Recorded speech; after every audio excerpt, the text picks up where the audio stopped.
3, 2, 1, go. What's up guys, it's been a minute. I think this model of Baymax will be a nice first time 3D print for me. It's pretty simple, but also I really like the shapes. And also it'll give me a chance to get comfortable with priming and airbrushing and doing a little bit of paint and stuff like that without being overwhelming. First thing, I'm gonna open it in Nomad. And I actually brought in this line right here, which is from Blender, and it's 50 cubes stacked on top of each other. And I believe this is 50 millimeters. You can see the size that I was sculpting it. But it looks like this is 50 millimeters, so I need to make him as big as this. And then also I'm gonna do some Nomad cubes, and I just want to see how they measure up. If I can do 50 of them, and if it will also be 50 millimeters. So this is about 50 millimeters. Although I think I might want him to be 100. I'm going to make an array of cubes, and I just want to see how the Nomad cubes match up to the Blender cubes in terms of millimeters.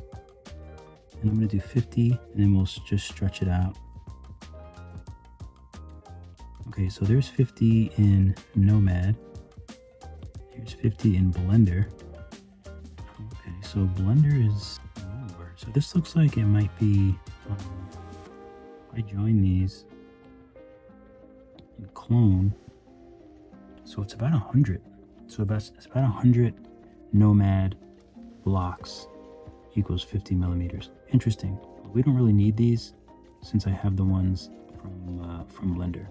And I actually think the model will look better if it was about 100 millimeters instead of 50.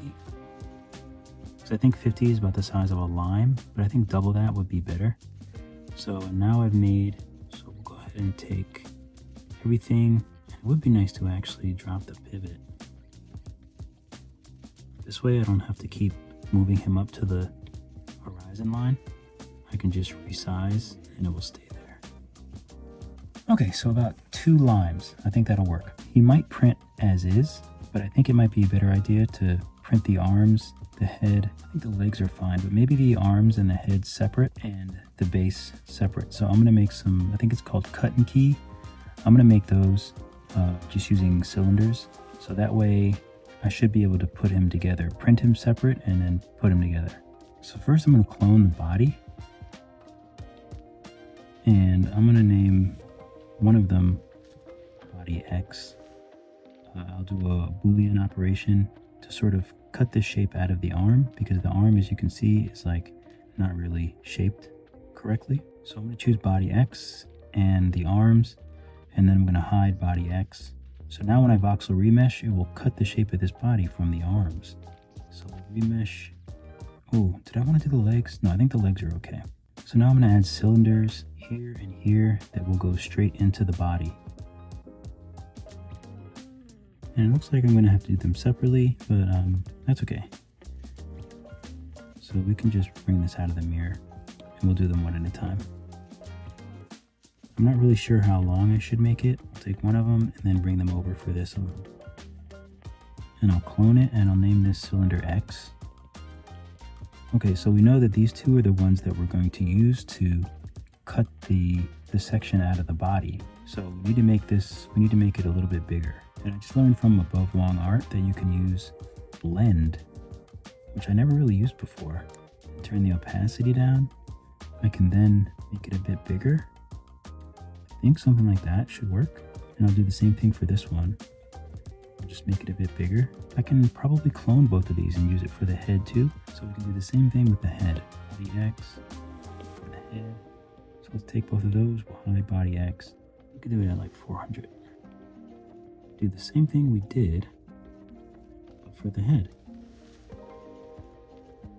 So this should be a good post for the head. Cylinder head X will be cut out of the body. So let's cut these pieces out of the body.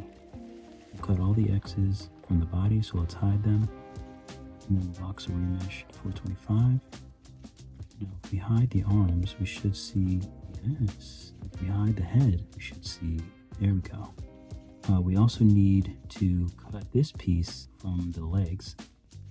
We'll do it at like 350. Okay, so if we hide this, perfect. And we can repeat the whole process. So Then if we hide all of them, we have the pegs. I don't know what I want to do with this. I should just print that separately. Okay, so 146K. I guess I'll try to print this separately. Who knows if it'll work or not. Maybe I can just print them like this. I always have like very specific things that I can't figure out or find anywhere. I'm just confused. Always. It'd be so cool if it actually works. STL, Baymax print. Let's do test, so if it fails, I won't feel that bad. Okay, so now I'm gonna send it to my computer, and then I have to figure out the whole slicer thing, so I'm gonna go do that.